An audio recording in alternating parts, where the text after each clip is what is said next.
सप्रेचा Mexican vada pav कसा बनवायचा, कसा सर्व करायचा आणि कसा पार्सल द्यायचा ते आता आपण इथे बघणार आहोत. वडा कसा तळून घ्यायचा याचा व्हिडिओ ऑलरेडी अपलोडेड आहे. त्या पद्धतीने वडा तळून घ्या.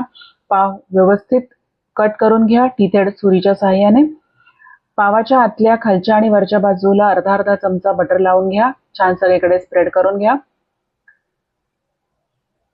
मेक्सिकन वडापाव मध्ये आपण साल्सा सॉस लावणार आहोत. पावाच्या आतल्या, खालच्या बाजूला अर्धा चमचा साल्सा सॉस लावून घ्यायचा आहे. चीजचं ऑप्शन नसेल तर डायरेक्ट वडा ठेवायचा असेल, पण जर चीजचं ऑप्शन असेल तर या स्टेप नंतर आपण अर्धा स्लाइस चीज पावाच्या मध्ये ठेवणार आहोत. चीज अर्ध कसं कट करून घ्यायचा याचा व्हिडिओ देखील आहे.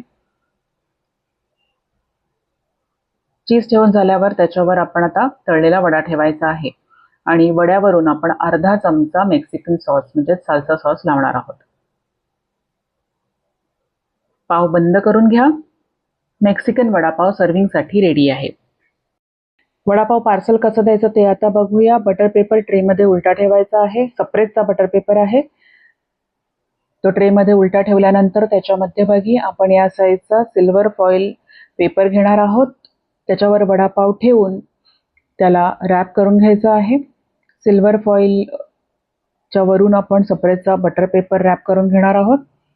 अशा पद्धतीने रॅप करून त्याला मध्ये एक सेलोटेप लावायची आहे आणि आता दोन्ही बाजूने फोल्ड करून परत एक सेलोटेप लावायची आहे. वडापावचं पार्सल रेडी आहे. एक स्मॉल टेक अवे बॅगमध्ये आता हे पार्सल भरायचं आहे आणि त्याच्यासोबत एक टिश्यू पेपर द्यायचा आहे. बॅग फोल्ड करून त्याला सेलोटेप लावली की हे पार्सल रेडी आहे.